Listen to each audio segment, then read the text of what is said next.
Om Sahana Bhavatu Sahana Bhunaktu Samaviram Karavana Tejasvinam Bhavitamansu Ma Vedvishavai Om Shanti Shanti Shanti Guru Brahma, Guru Vishnu, Guru Devo Maheshwara, Guru Deva Param Brahma, Tasmai Shri Gurave Namaha.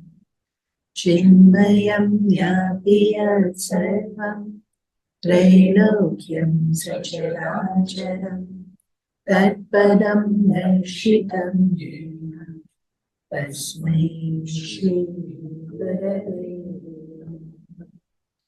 Om Shri Chinmaya Sadgurave Namaha. Om Shri Chinmaya Sadgurave Namaha. Om Shri Chinmaya Sadgurave Namaha.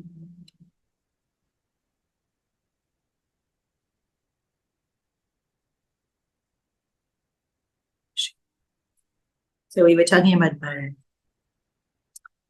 and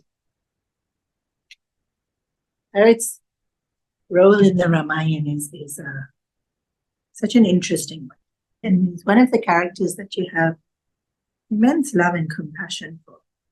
It's interesting how we have different emotions towards these characters, because Hanuman is like, everyone's like, yes, it's like your idol, your superstar, you're like, and then Bharat is this character that you feel, oh, because so much heartache to lose Ram, to lose his father, to lose his mother. Even though he has them all, he's not with them. In a way that's, you have and you don't have, right? It's such a perfect example of samsara. Samsara is like this. Samsara can give you so much, such good things, and you have it, but you don't. And it's, we look for perfection. We look for this ideal relationship, or this ideal scenario, this ideal person, this ideal family, this ideal, and whatever it is we think that makes this perfect, either it doesn't manifest, or even if it does manifest, it falls short. Because in samsara, there's no perfect. It can't be. It's like we're looking, you must remember, samsara is a reflection. It's reflected light. And so even though it's still light, because light, when it reflects, is still bright. A perfect example is the moon. The moon still provides us with so much light, but it doesn't have light of its own. And so it doesn't shine in the day, because it doesn't have light of its own. And that's samsara. It has shine, it has beauty, but the shine and the beauty doesn't belong to it. So you won't find it there. Interesting, right? Like we'd look to the moon for light. And sure, here on Earth we can see better when the moon is out. But like moon doesn't have it. So if you wanted to really look for that, moon won't solve the problem. Same thing with samsara. It's a reflection. And it doesn't have. And so Bharat's life is really a perfect example of how he has everything. Like think about Bharat's life. He's born a prince. He has everything. Wealth-wise, power-wise. Then he's super capable. Right? He's intelligent. He's skilled. He's so loving. Come on. Already this is a very good person. He's good looking because he looks like Ramchandra, so he's good looking. He's healthy. He has family that is so big, loving. He has Ram. He has so much going for him.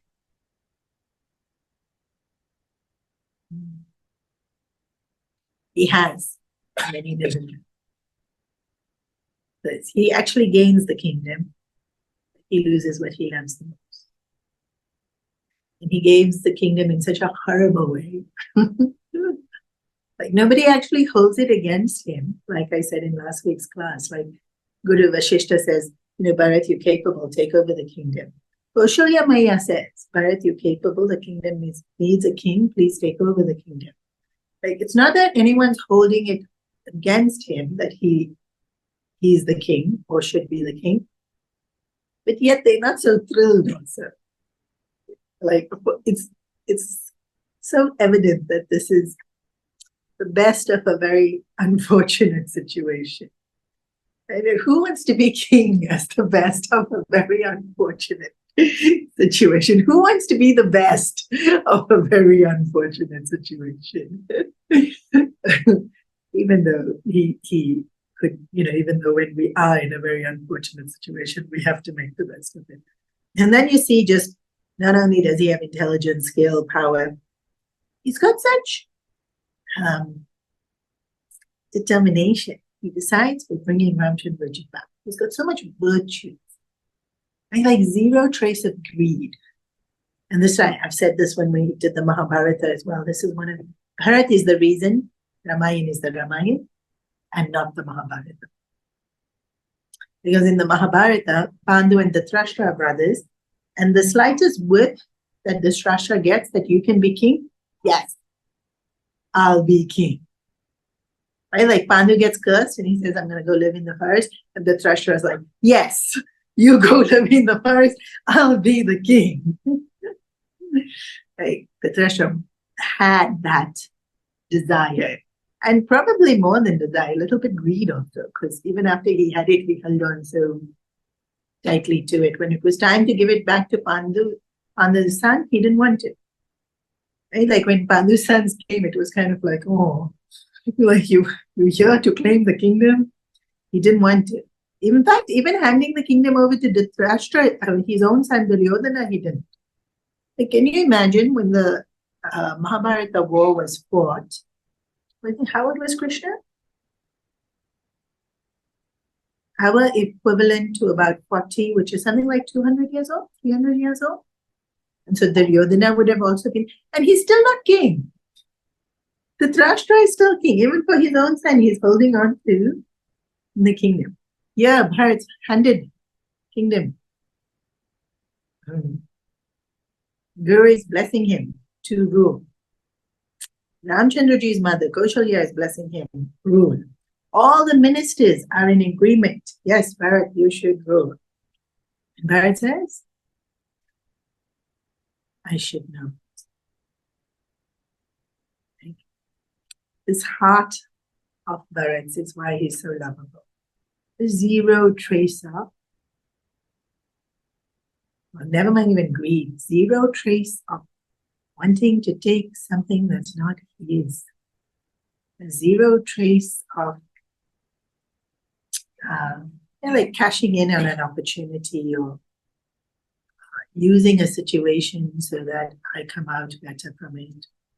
His understanding of what coming out of better from it is so clear, so clear. His values are so evident. So he says, we'll go and get Ram. Everyone's excited. And similar to when the whole city followed Ramchandraji, and Ramchandraji thought the city has to be defended, a rule is made that somebody from every household has to stay back. Not everyone can come. Yeah, you see Bharat's sense of rulership and responsibility. We'll all go. I know you'll all want to come, but one person from every household should stay back. You shouldn't abandon Ayodhya. And then some people say, what's Ayodhya without Ram? Abandoned it. So even that sentiment, so sweet. Whichever form devotion takes, it's sweet. And that's one of the beautiful things about devotion. Emotional thinking is completely allowed in devotion. In Jnana Marg, in practical life, in everyday relationships, emotional thinking is highly, highly, highly discouraged. Don't use emotions to make decisions. Use your logic to make decisions. But in bhakti, allowed. Emotional thinking is allowed. So if you say, abandon Ayodhya, it's no good without Ram, allowed. No, Ayodhya belongs to Ram, we should look after it. One person from every household has to stay back, allowed. As long as you're doing it for Ram, in bhakti, it's allowed. So bhakti, which is why most people will say bhakti is easier than jnana. You have to actually have that love, huh? Not that you're just using it as an excuse to do what you want to do. That actually it has to be inspired by love. What am I saying? Yes, so off they go. All of Ayodhya. They go to seek Ramchandraji, who is currently in Panchavati. Chitrakoot. I don't know, my Ramayana got packed up, but we have to move out of the ashram. I should have supervised better what was getting packed. I said, yeah, you can pack those books. Yeah, I think so, Chitrakoot. And then they go to Panchavati? Afterwards? Chitrakoot. You all can Google. Googleable facts. Where was Ramchandraji when Bharat went? I think it was. So they follow the same road because Sumitra, who was the minister, had dropped Ramchandraji. And so they say, you lead the way, and they follow the same route, and they pass the village where Nisarga Maharaj was the king. And then they stopped there because I think in terms of passage of time of how the journey works, you do have to stop overnight. And then once again, so I can't remember which Ramayana this incident is. I think it is Tulsidas. So as the army is approaching, the king of the villages, he gets really angry. And he thinks, wasn't it enough that they exiled Ram to the forest? Now Bharat has come with the whole army to make sure to destroy Ram, and so angry.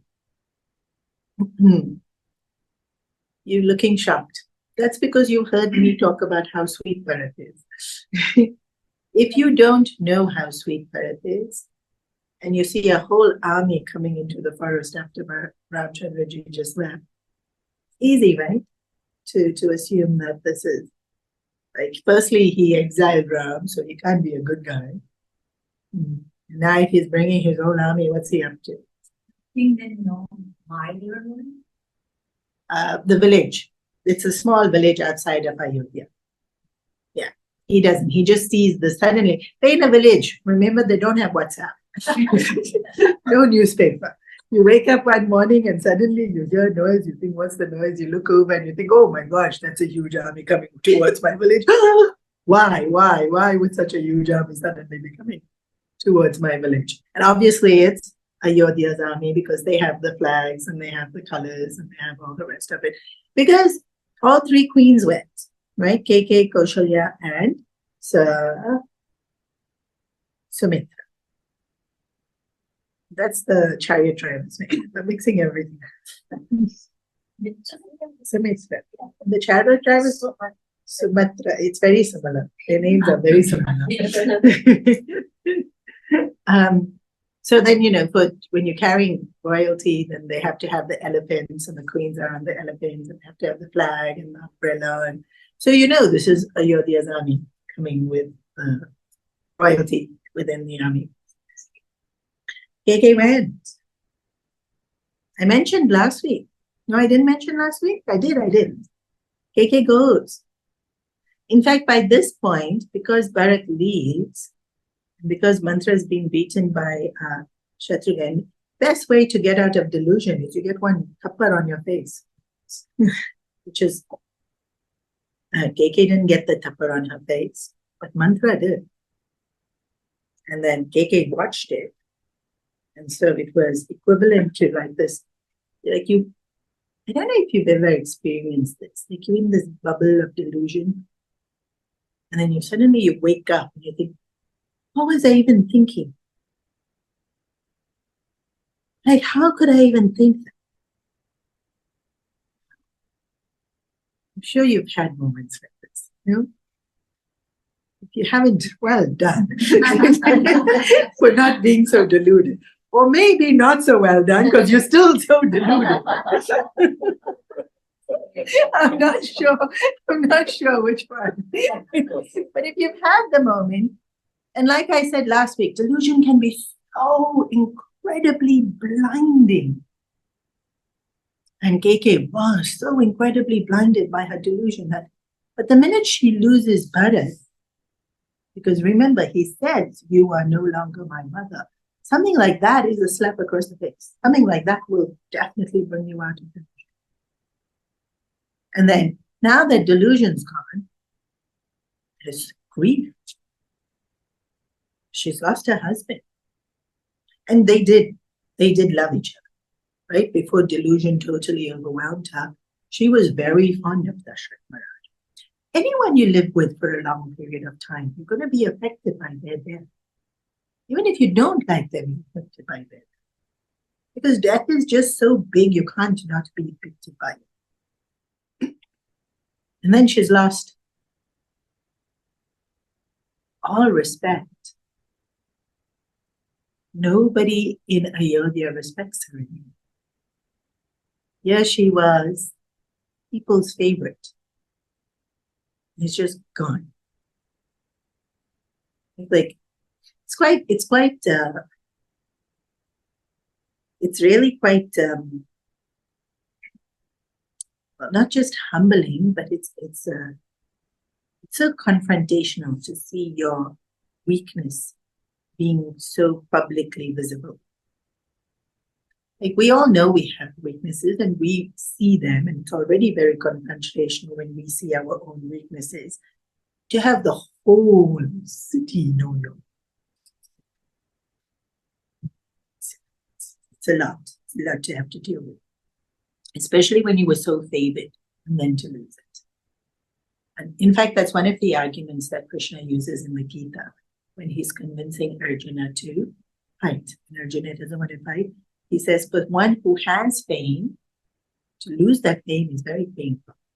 Actually, when you read it in the Gita, it doesn't feel like, this even a good argument, Krishna. Come on. Actually, it's very true. More recently, that Will Smith. So popular, so loved, so respected, made such meaningful movies with such nice philosophy, had such charm. And then, go. We feel so bad. We feel so let down. Imagine how he feels to have let down like so many. And KK would be feeling this. KK would definitely be feeling what Will's felt after slapping. Like, how could I have done? How did I fall so low? And remember, KK loved Ram. In her delusion, she temporarily forgot how much she loved Ram. She loved Ram as much, almost as much as she loved Bharat. And you see this. You see this when there's extended family and the kids are growing up in the same house. You can't not love that kid. Like, kids are innocent. I've seen so many times that two sister-in-laws won't get along, but they'll do anything for each other's kids. Because kids just bring that out in you. Now, Ram's grown up in front of KK. Obviously, she's going to love him. And he's such a good kid. How would you not love him? And then Bharat loves him so much. So as a mother, when you see your own child having so much love. But so now she goes. Because she wants to see Ram. She wants to apologize. She doesn't actually vocalize it. I mean, she tries, but she's too overwhelmed with emotions. But there's definitely the intent of wanting to apologize. Even if Bharat hadn't denounced her, when delusion falls, all of us will have our fair share of regretting the guilt once we become aware of how foolishly we acted when we were deluded. So yes, KK was part of the procession. And so the village gets all ready, like to fight down this whole army of Ayodhya to protect Ram.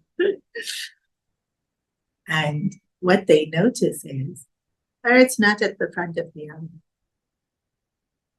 He's at the very back. And so Bharat's crying.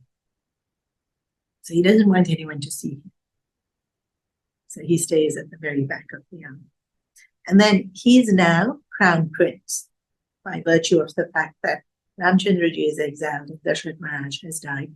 He's now crown prince. And so, rightly so, he should be at the front of the army on an elephant with all the fanfare. But when Ramchandraji went into the forest, he wore bark clothes and walked after a certain point. And so Bharat thinks, there's no way I'm going to ride on an elephant when Ramchandraji walked. If he walked, I should walk. And so then the queens can't sit on the throne on the elephants because, you know, it's like the king, the crown prince, the main person. If he is not high up, then nobody should be higher than him. And so then now you have all these elderly people who were on horses and elephants who now all got down the elephants and horses and they're walking, and then Sage Vashishta looks at Bharat and says, you have to, you can't make that. They're not going to be able to endure this physical difficulty. And so Bharat says, I'm sitting. But he doesn't want to sit. So he goes to the back. So they all sitting on their horses and the elephants in the front. And he's walking at the back on the ground without shoes. He too wanted to wear bark, but they wouldn't let him, right? Because he's the crown prince. And then when he sees this he sees this like threatening, I won't let you hurt Ram. And he's just got tears falling down his face, thinking, well, of course I deserve for people to think so badly of me, like that I would want to harm Sri Ram, because, I must be a horrible person to be in this. And then, like I said, when you think of Bharat's personality, you just think, oh. And Bharat completely, totally imbibes Deen Abhav. Did I speak about this last week? I did, right? A little bit. In Shatrughan?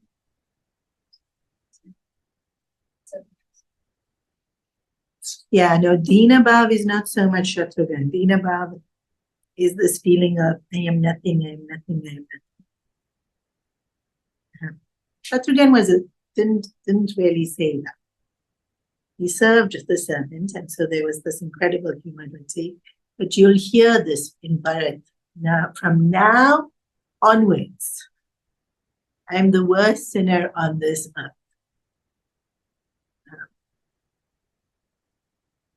And I think I did mention this last week. It's not the same as having low self-esteem. And it's not the same as critical self-talk. In today's world of psychology, we understand that the way we talk to ourselves creates our self-esteem.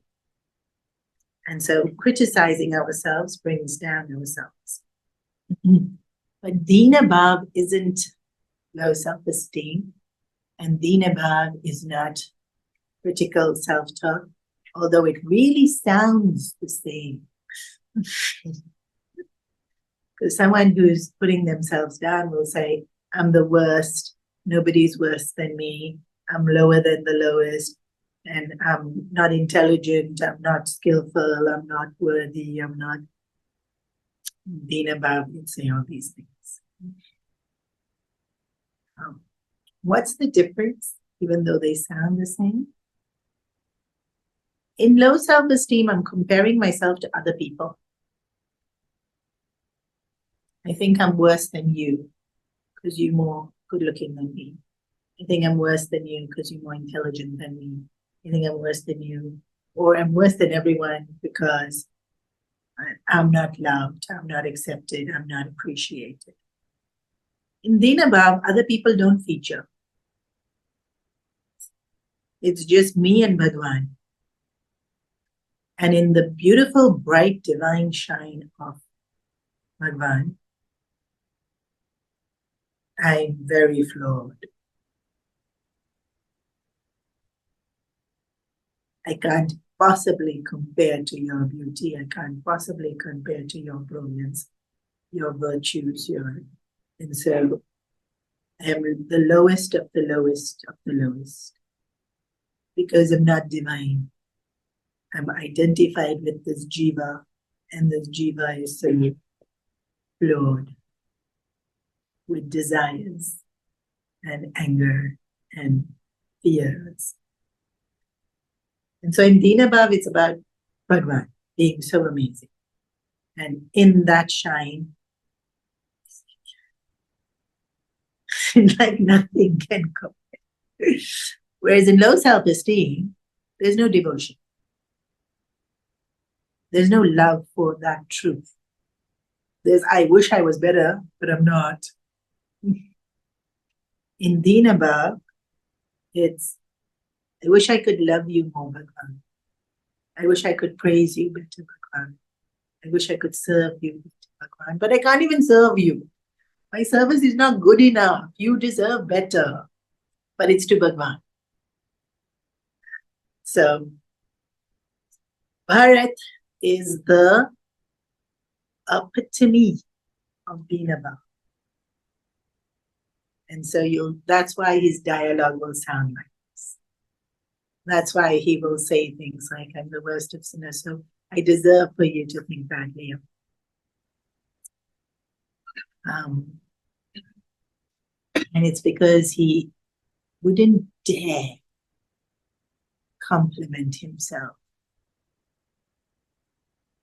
when who he's being compared to is Sri Ram. He didn't dare take any credit for anything when who he is being placed next to is Sri Ram. But straight away, Sarga, that Maharaj says, but can see his devotion, can see his love, can see his purity. And then he also starts crying. Like, I'm so sorry I judged you so badly. Obviously, you love that. And Ramchandraji said you were amazing, and I should have believed Ramchandraji when he said you were amazing. It was my impurity that I judged you badly. I'm so sorry. And then Bharat is like, no, I deserve to be judged badly. We laughing, but they were crying. And then they spend the whole night talking about Sri Ram. That's what we'll see in the all through the Ramayana. That Bharat finds anyone possible to keep just talking about Sri Ram. Very much like Lakshman stood at attention and was watchful over Ramchandraji, Shatrughan stood guard and watched over Bharat. But Bharat didn't sleep. He was thinking of, I need to convince Ramchandraji to come back. I hope I'm able to convince him. Will he also greet me the way the villagers have greeted me? Anyway, we're going to fast forward. And so they reach. And from a distance, Lakshman is watching and sees this army coming. So the next day woke up, procession keeps continuing. Watchman, of course, is keeping guard. They have built a nice little hut. Lakshman has already set up house. And really, Lakshman, wow, so efficient. Like they got there at Chitrakur, he already found the spot, already built the hut, already made a pathway, already sourced the food, already. And I told y'all, I think when they got there that, everyone came to check, who's this? And they wanted to see Sita and they wanted to see her beauty and they wanted to. So Lakshman recognizes, of course, the flags of Ayodhya. Now there's many different versions. I can't remember which version's which. In one version, Lakshman immediately thinks Bharat is the worst and has come with the army to attack Ramchandraji. But there are versions where Lakshman doesn't. Lakshman already knows Bharat loves Ramchandraji too much, he would never attack. But so depending on which version of the Ramayana you read, I already knew that there were some, from all the major Ramayans, there's about 8. Even though we know Tulsidas, Chi, Bhalmiki, there's Kamba, there's Eknath Maharajas, there's a few from the north side where, they talk far more about Ramchandraji's sister. But recently when I was in Bombay and I was working with Guruji, he said even just in Maharashtra, Marathi versions, there's like 17 different Ramayans. So sometimes just through folklore, right? Like it gets, because there was nothing written. The stories were told and then they were told and then they were told. So now, which Ramayan's true? This is important. They all true. As long as the Ramayana creates love in your heart for Sri Ramchandraji, purpose of the Ramayana is served. And so also things happen cyclically. So the Ramayana didn't happen once. The Ramayana has happened many times. So right now I think Sound of Music is playing in the theater and it's played 15 years ago it played. 15 years before that, maybe it played. And then different actors play the parts. And then maybe a little bit, each actor does it a bit differently also. The song's the same. The basic storyline's the same. But they might do a little bit different. Here, there, each person brings their own flavor to their character, to their scene. Or each director wants it done in slightly different ways. But the best example of this is Romeo and Juliet. Oh my gosh, it's been done in so many different ways. Most recently, I saw another movie called, what's her name? Rosh. Who is the one that before he falls for Juliet? Romeo was in love with? Rosalind. Like Rosalind's version of Romeo and Juliet was very creatively done. Very, very cool. It can be done in so many different ways. Ramayana. Which one's true? One. Did Lakshman suspect Bharat? Sometimes. Did Lakshman love Bharat? Definitely. We sometimes get a little bit Not so nice to the people we love? For sure. Possible he got suspicious of her? Yeah. Possible he was totally focused, centered, and knew that no one can hurt Ram, so no need to panic. Both, right? We can see both. Both are very distinct possibilities. There's one version where Ramchandraji suspects. What is Bharat up to? Why has he come with his army?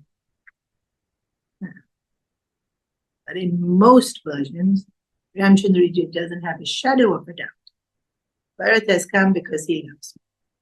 Bharat will never harm. Are both possible? Yeah. Why? Why would Ramchandraji suspect Bharat? Because he's playing a part. Right? Like he doesn't differ, he never lets on that he is God. And he knows it. Ever. In the Ramayana, he never does. Krishna advertises to all and sundry. This is my Vishwarupa. I am God, Lord of the universe.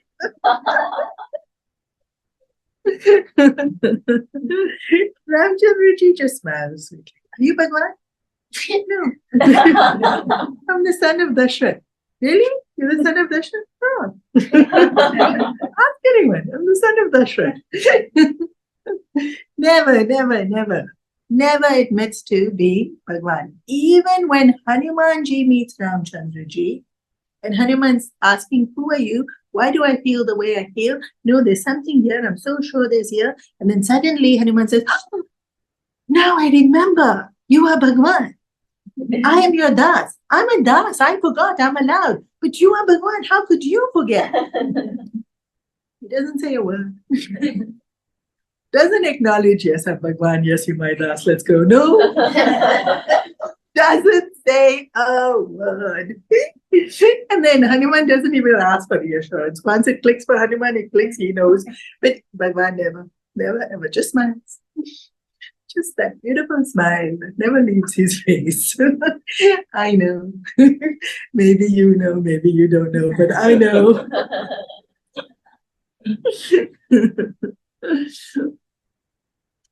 So potentially, he may have acted a little fearful. Potentially, he may have acted a bit apprehensive. Why is Bharat coming?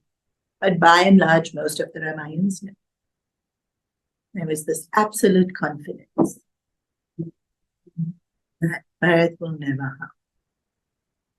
As happily as I gave the kingdom to Bharat, he would have given the kingdom to me. And this security in a relationship is such a blessing. So few people have this level of security. Because desire creeps into our heart so easily, right? I want, I need, I fear. I fear can creep into our heart so easily.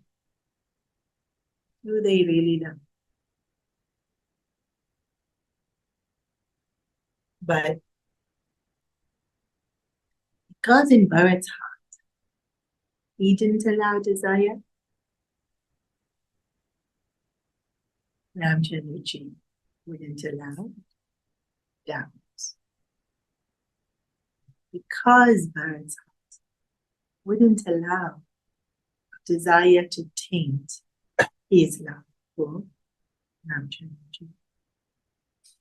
And so they reach, and oh my goodness me, there's so many pages about this meeting when they reach, because protocol deems that Guru has to be met first, then parents have to be met next. And so Bharat's waiting. Like, I want to meet Ram. But also, queens are dressed in white. Dashrath Maharaj has just died. And so they obviously still in grieving. The funeral has literally just happened. So now they're still in that period of the 12 days. And so the minute that Ramchandraji sees the queens, there's shock. And there's the news that father has died. And so there's no happy reunion. The first thing Ramchandraji does is think, as a son, I meant to do the last rites. And I wasn't there to do the last rites. But because all of Ayodhya had come, the Pandits, the Purohits, the Pujaris, everybody was there. And before anything else, Ramchandraji and Lakshman sit and do the pujas for Dashrath Maharaj. Even though Bharat's already done,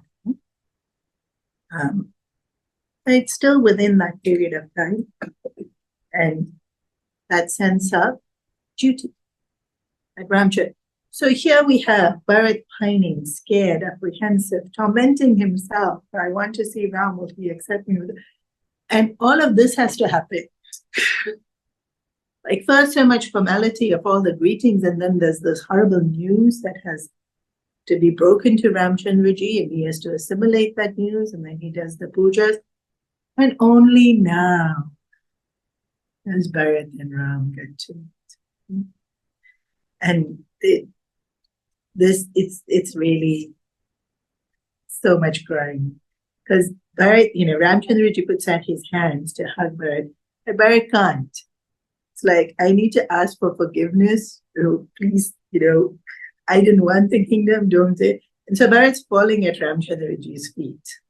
And Ramchandraji is like, I know, so get up and hug me. And then, no, I need to hold on to your feet. And so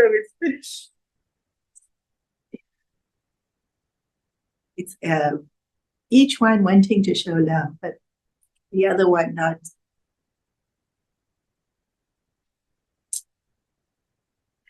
Like Bharat not feeling worthy to be embraced by Ramchandraji. Ramchandraji feeling it so unnecessary that you fall at my feet, my brother. And so for a long time there's this. They meeting, but they not meeting. Bharat keeps falling at Ramchandraji's. Ramchandraji keeps trying to pick him up. Poor Shatrughan and Lakshmana is like, can we say hi to each other? I don't know. Do we wait for them to figure it out? Because they neither of them would, right? Until Ramchandraji and Bharat like in a comfortable position. Both of them are like at attention. Like, does Ramchandraji need me? Does Bharat need me? And then finally there's this moment when the four brothers are just four brothers. And so they wait a whole day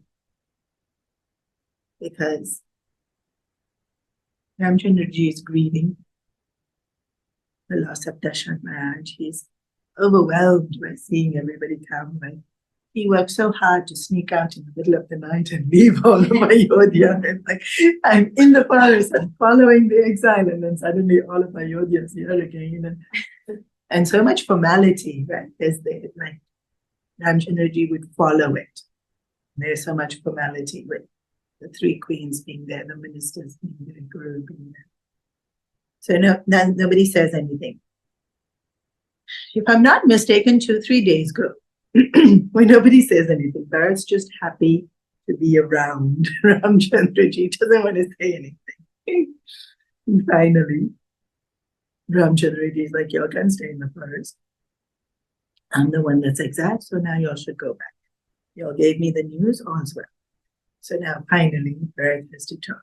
He says, well, actually, we've thought about it, and we think you should come back with us. By this stage, Janak Maharaj has arrived with his old retinue from Mithila. How he got news? Messenger must, somebody must have sent him. He went for the funeral. So he went, no, but he came separately. Must be separate Ramayana, different Ramayans. Oh, he went back to Mithila and then came. From Ayodhya he came. Then the village was empty. So Oh, he went after the funeral and Ayodhya was empty. Yeah, but Janak Maharaj also comes. Why do I mention this? Because everyone is telling Ramchandraji, come back to Ayodhya. So first, Sage Vashishta says, and Guru is saying, you should listen. All the three mothers say, we'll talk about, well, not so much to talk about KK and Ramchandraji's. But Bharat doesn't go to visit KK, but Ramchandraji goes. Ramchandraji goes to all three mothers every day to bow down, to get blessings, to see how they are. Do you need anything? Not that you can get them anything in the forest, but still make them a little bit more comfortable. KK cried. No words would come out of her. She just kept crying. And Ramchandraji very clearly tells her, but I hold no anger in my heart for you, mother. Why are you? Everything is as it should be. There's no need for you to. But KK keeps on. Even KK says, it was on my word that you've left for the forest. Please come back. I was the one who asked for the bones. You have to fulfill my bone. Please come back.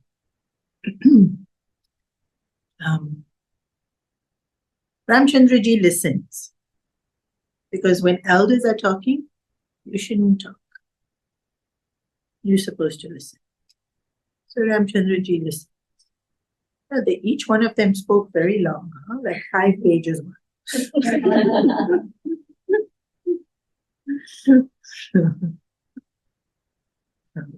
Ramchandraji listened. He listened.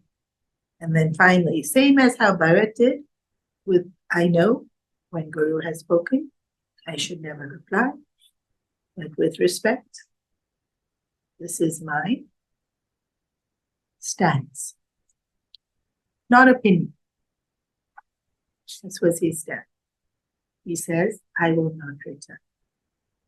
I think I already mentioned this last week. Bharat not listening and going into the forest, people would speak so well of him. See, he's not greedy for kingdom, he's willing to give it to Ramchandra. Ramchandraji not listening, people would not speak good. He was supposed to go to forest, but when he offered the kingdom, he took it. He wanted kingdom only. We all the same. He's like everybody else.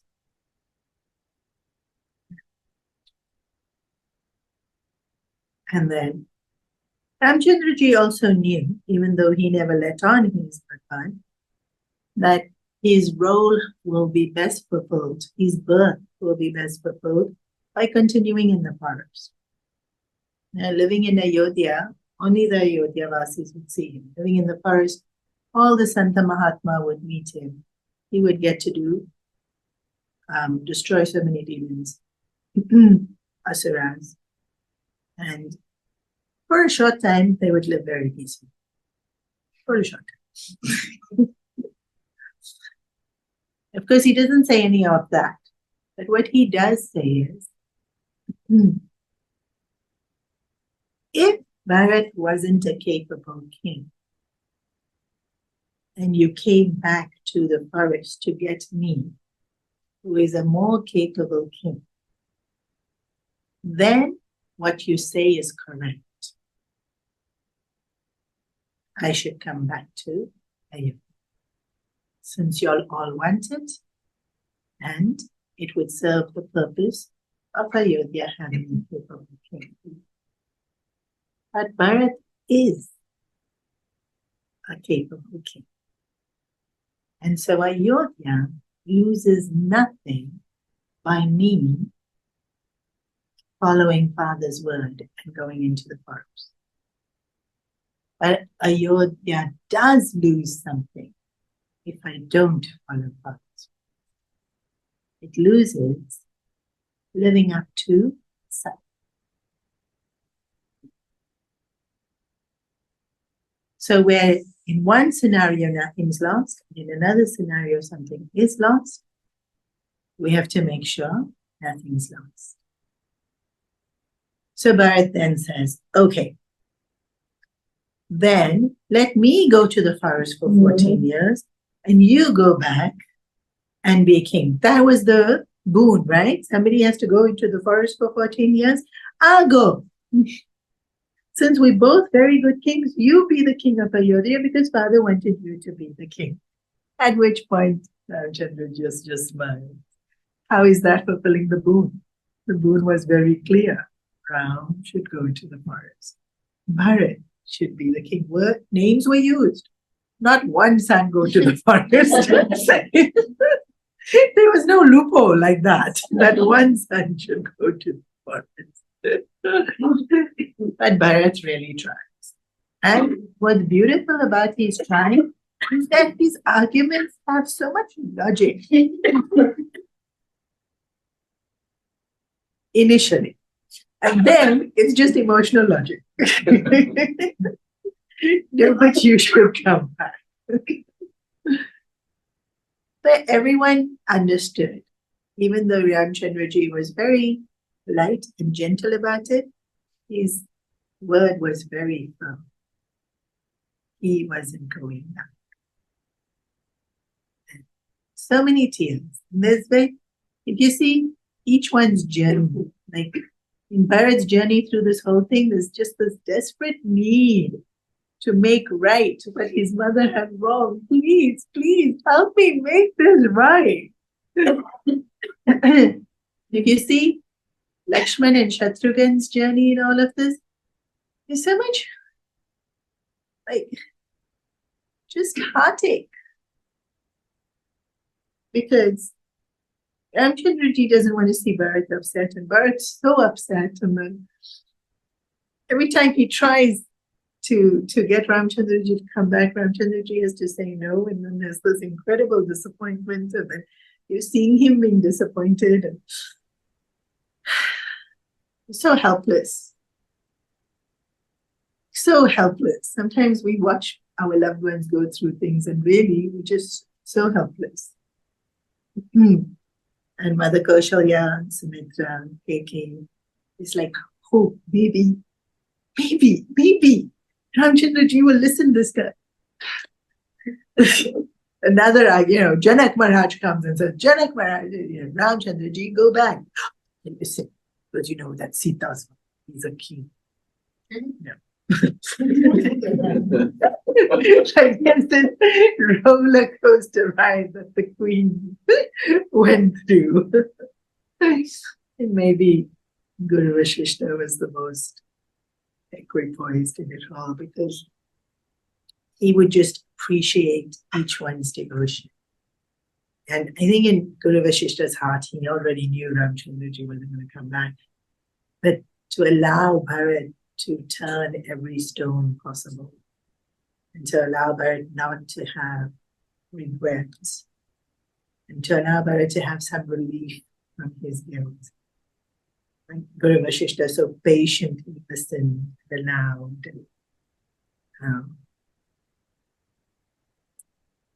But when Ramchandraji's decision seems very final, and he's not made too much. And reluctantly, everybody has to accept. And then we know this bit of the Ramayana, I think, is one of the iconic scenes of the Ramayana. And Bharat says, I will not rule. If I go back only as your ambassador.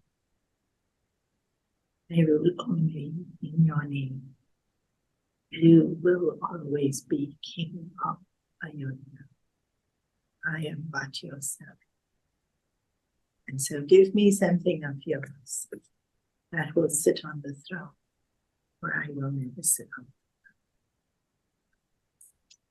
throne. And here you see that not even Ramchandraji himself can ignite desire in Bharat's heart for what Bharat knows to be not his.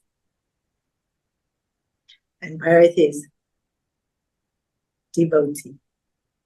and wants to remain devotee. Bharat is sevak, dasi, wants to remain dasi. It's like, even you, Bhagwan, won't take me away from that. And this is also very beautiful in Bhakti Shastra, where this belief that those who want to become one with Bhagwan in Advaita, that's our goal. Devotees think, no, Bhagwan should remain Bhagwan, and we should remain at his feet. And that's why Bharat is just this perfect devotee. Even I don't want to attain what you are. I want to remain just ever at your feet. And so he takes Ramchandraji's father. He carries them all the way back to Ayodhya on his head, with that sense of they will never touch the ground again. This is the king. The king is attributed that highest position.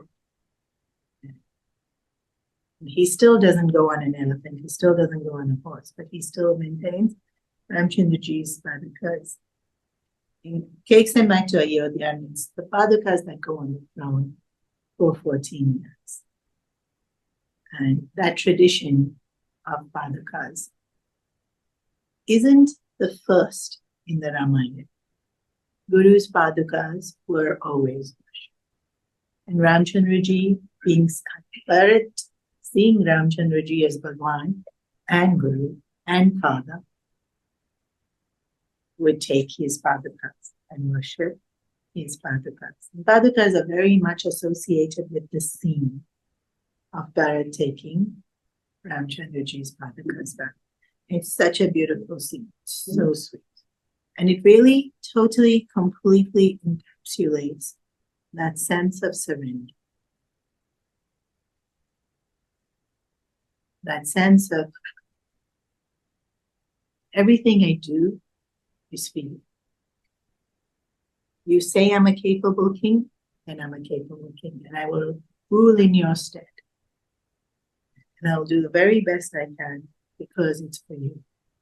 And Ayodhya will be immaculately looked after because it's being done for you, and because Ayodhya is yours.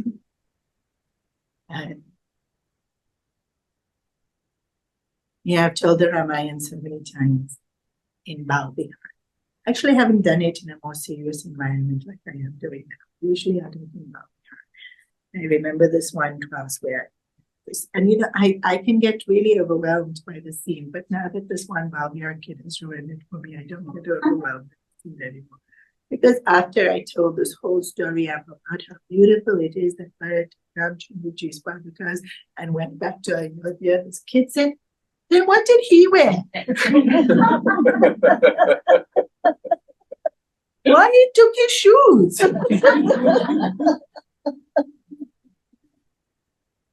And I sat there thinking, yeah. What did he wear? Actually, part of going to the forest thing, we do hear that they walked barefoot. And so he wasn't really using his padukas, but they had to walk barefoot in the forest. And in fact, after that, I paid attention in drawings and pictures. Does Ram have padukas? Nice way to always make sure you're looking at his feet.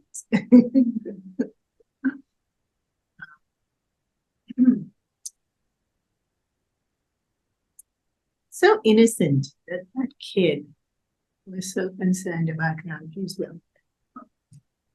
Right? Like he nailed devotion. So yeah, we're thinking, oh, so beautiful, the Padakas on the throne. But this kid is worried about Ramchandra.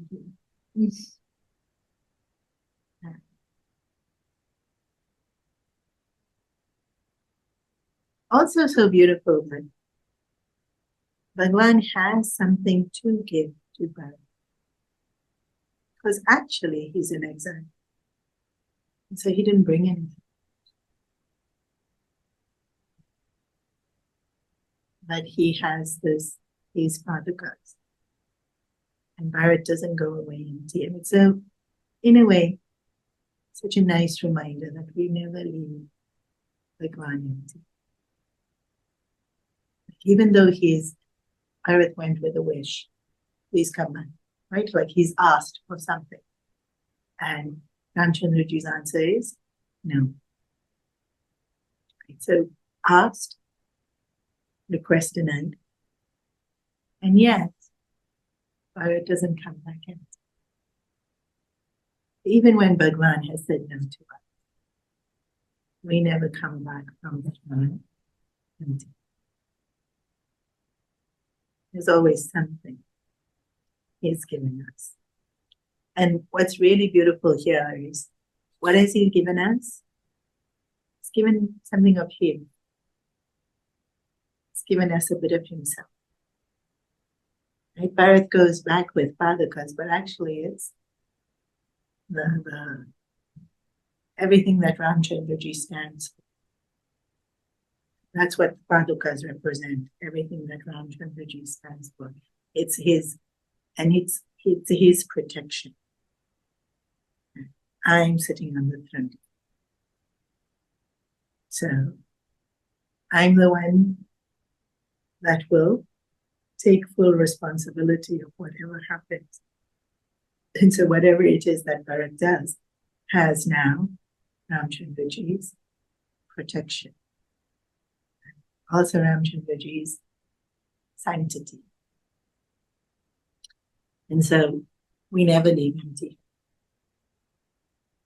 Even when he's told us no. And if we can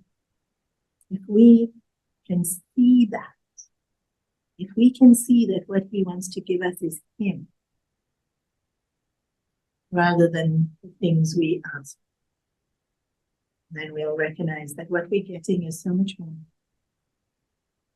than the things we ask him. And then that no doesn't feel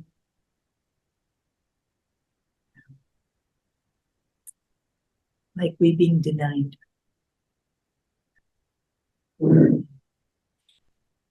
If we don't have that understanding, I've met people who get so angry with Bhagwan and stay angry with Bhagwan. And sometimes people will say, I don't believe in God. I'll say, why? Because, he allowed this to happen.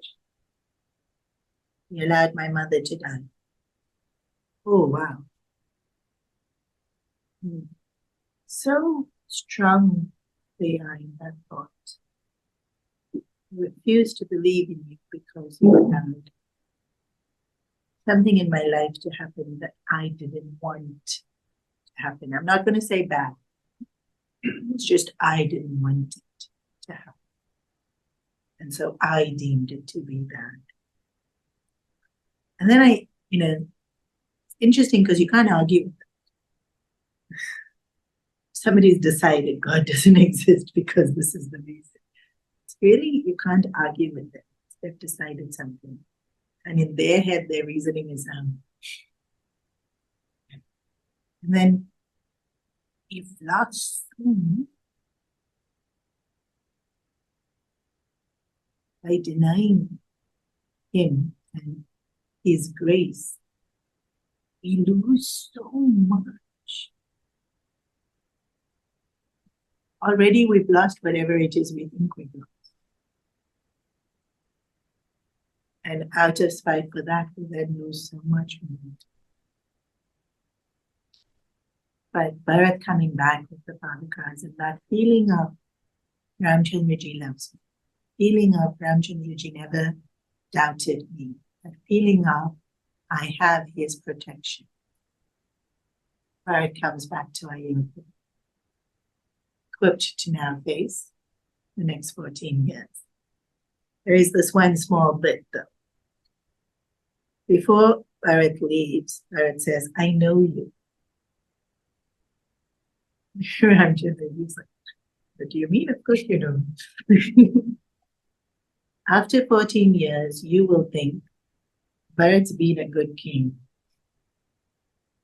Maybe he's enjoying the kingdom and I shouldn't go back. So, I take a vow. 14 years to the minute, I will wait for your return. If you even 1 minute late, I will enter into fire and end my life. And then Ramchandra ji is like, is this really necessary? Bharat says yes. Because Ayodhya is yours. And not even for a moment should you think I consider it mine.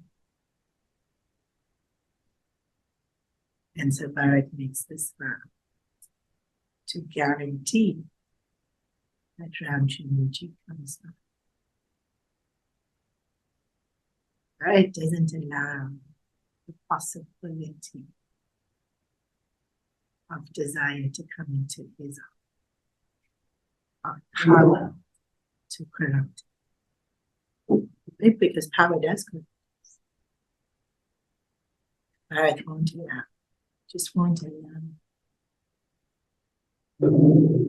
Therefore, Bharat is the embodiment of purity. Can't be made empty. Bharat is truly, truly one of the most amazing characters in all of history. We'll pause here for today. Any questions? Yeah. So you said even in Bhagwan's denial or Yes, even when Bhagwan denies us our wishes. yeah, there is some element of him that we're getting. Yeah, he gives. Even though he hasn't given us what we asked for, he has given us something.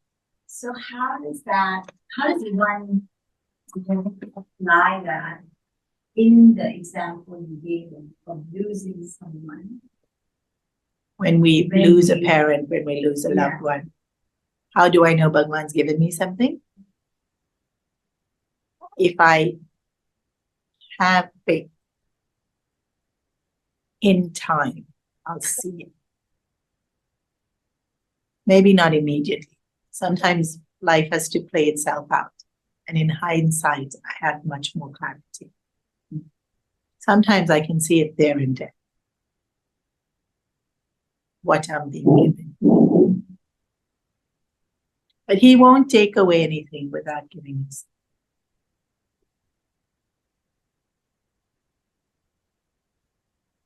Unless you're ready for moksha. Then take. Don't give me anything. Take. If you give me, then I'll get attached. No, don't give.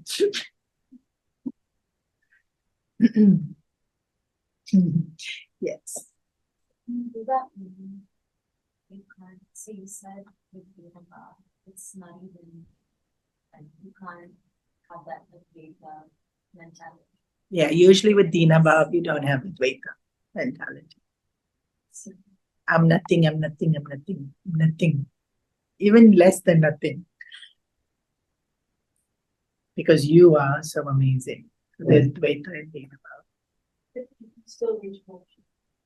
So in Bhakti Shastra, there's different levels.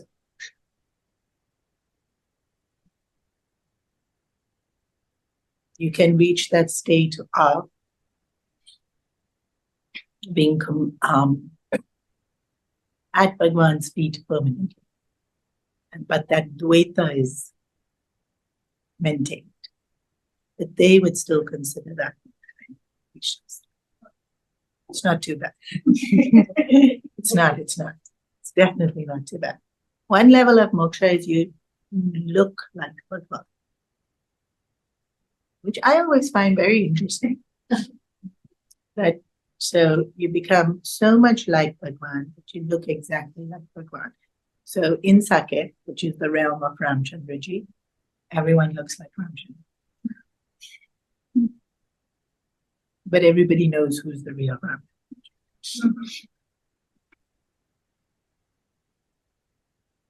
I find it very curious. You can tell, even though Bhakti I love and enjoy, Advaita. Does that mean you just pick one? Do you have to pick one, Bhakti or Jnana? Can you? No. No, you don't have to pick one. One will pick you. It doesn't have to be so clinical. If you enjoy Bhakti, do Bhakti. Also like Jnana, do Jnana. Which one am I? Confused.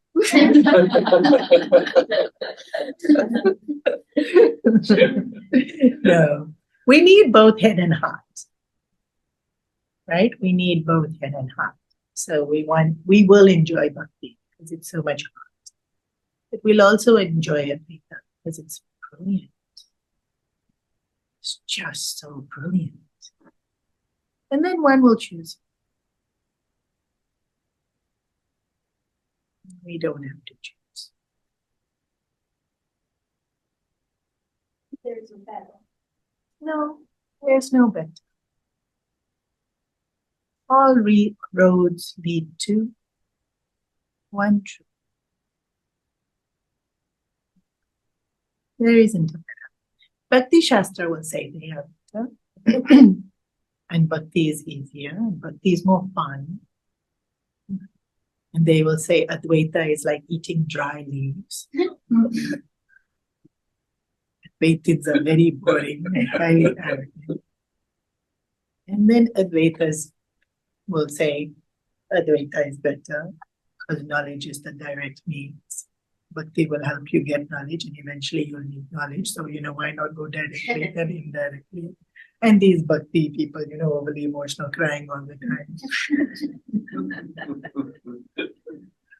Why does life have to be such a drama? Can't you just know you are divine?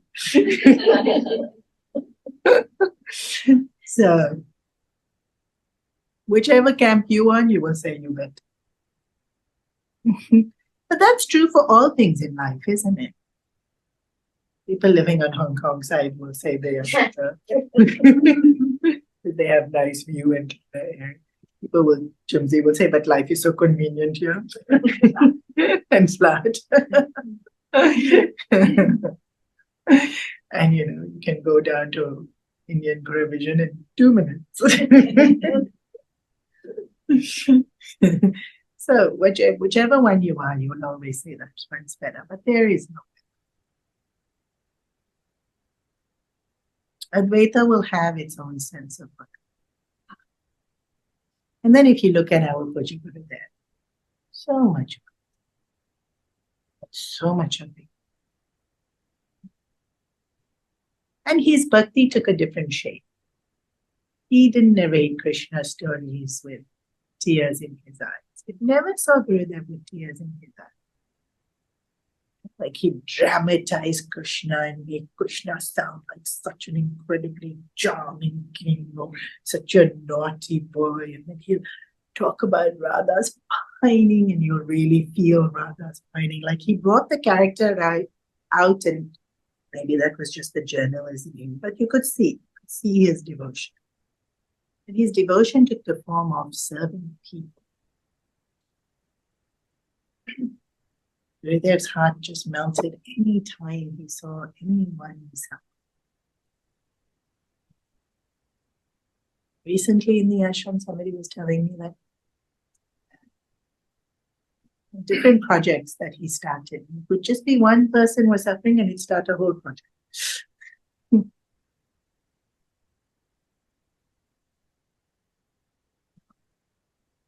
one person came saying, they didn't have medical facilities, build hospital here. One person came saying that, we're struggling to grow the crops, build corn here. Like really that sense of service to people, which is Advaita. Bhagwan is in people. Really saw that. How much he said. There's that incident where, I think it was Bombay or Bangalore. They would build these stages for Gurudev. Gurudev in the old days would sit cross-legged on the dais, and literally tens of thousands of people would be sitting in front of him. And so the Gita talk started, and then usually at the end of the Gita talk, everybody waited and Gurudev would walk out first, and then the hall would clear. Because tens of thousands of people, how long it takes, right, for everyone to leave, and the amount of traffic and the amount of all this. So there was one yagna where he says, I'll be sitting, all of you leave. And unusually he leaves first. Organizers also thought what happened. And so he waits patiently, and then when there's hardly anybody left, and it was grounds, it wasn't halls, huh? They used to have it in open grounds where there's yagnas. While getting onto the dais, there was a nail that he had scraped against, and it ripped a vein, and he was bleeding.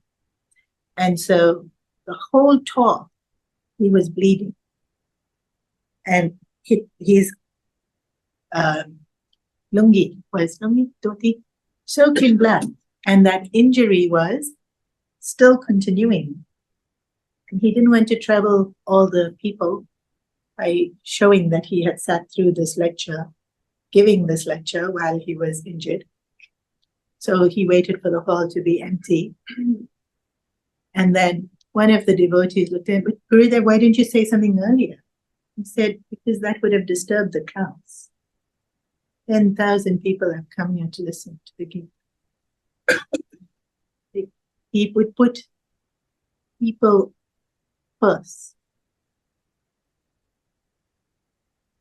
He'd keep their hearts. He'd do what, even though he was injured. And, probably the nail was rusty, and then they had to rush him, and they had to get the shots, and they had to get all the rest of it. The next day he was back there to give the lecture. So Gurudev's devotion would be seen in the way he served.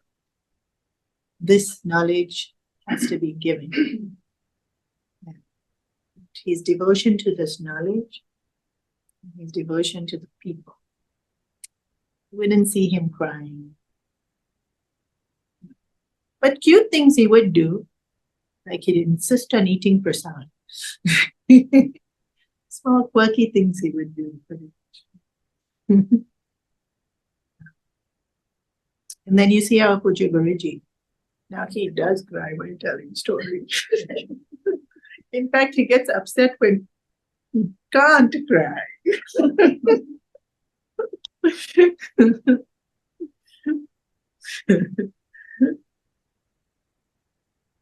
So, my point is, neither are better, and you don't have to choose.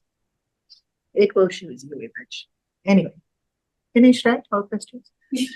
Om Purnamada Purnamida Purnamudachyate Purnasya Purnamadaya Purnameva Vashishyate. Om Shanti Shanti Shanti. Hari Om Shri Hari Om.